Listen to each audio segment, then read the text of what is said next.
સાણંદ ડિવિઝનમાં વરસાદ બાદ જનજીવન પૂર્વવત થયું। અમદાવાદ રાજકોટ હાઈવે વાહન વ્યવહાર માટે ખુલ્લો કરાયો તો અમદાવાદ ગ્રામ્ય પોલીસે સ્થિતિ સામાન્ય હોવાની પણ જાણકારી આપી। સાણંદ જીઆઈડીસીમાં ઔદ્યોગિક પ્રવૃત્તિઓ ફરી શરૂ થઈ છે। તંત્ર દ્વારા સફાઈ કામ કરવા માટે પણ કામગીરી શરૂ કરવામાં આવી છે।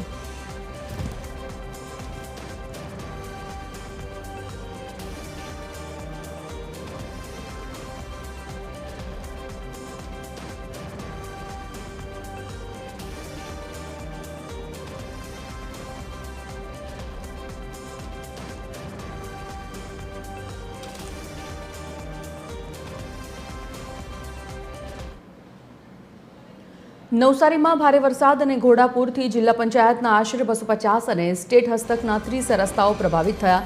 પાણી ઓસરતા જ માર્ગ અને મકાન વિભાગે 28 ટીમો, 185 મજૂરો અને 45થી વધુ જેસીબીની મદદથી યુદ્ધના ધોરણે મરામત કામગીરી હાથ ધરી હતી। આ ઝડપી કામગીરીના પરિણામે જિલ્લા પંચાયતના 65 અને સ્ટેટ માર્ગ વિભાગના 22 રસ્તાઓ ફરી વાહન વ્યવહાર માટે ખુલ્લા મુકાયા છે, જેનાથી જનજીવન સામાન્ય બન્યું છે।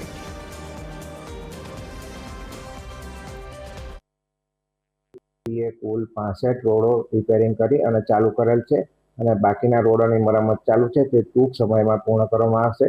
અને તંત્રએ લોકોને એટલી જ અપીલ કરી છે કે સમારકામ ચાલુ હોય ત્યારે વૈકલ્પિક વ્યવસ્થાનો ઉપયોગ કરવો।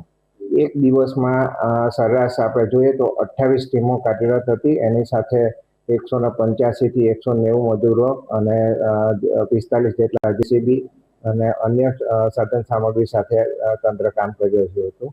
આજની તારીખે 22 જેટલા રસ્તાઓ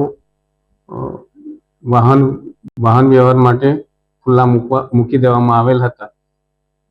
જે 22 રસ્તાઓ પૈકી 3 એવા રસ્તાઓ હતા કે જ્યાં ભારે વરસાદને કારણે રસ્તાઓને ખૂબ જ નુકસાન થયેલ હતા। એ રસ્તાઓ ઉપર તાત્કાલિક મરામતની કામગીરી ચાલુ કરેલ અને વાહન વ્યવહારને માટે ખુલ્લા મૂકી દેવામાં આવેલા।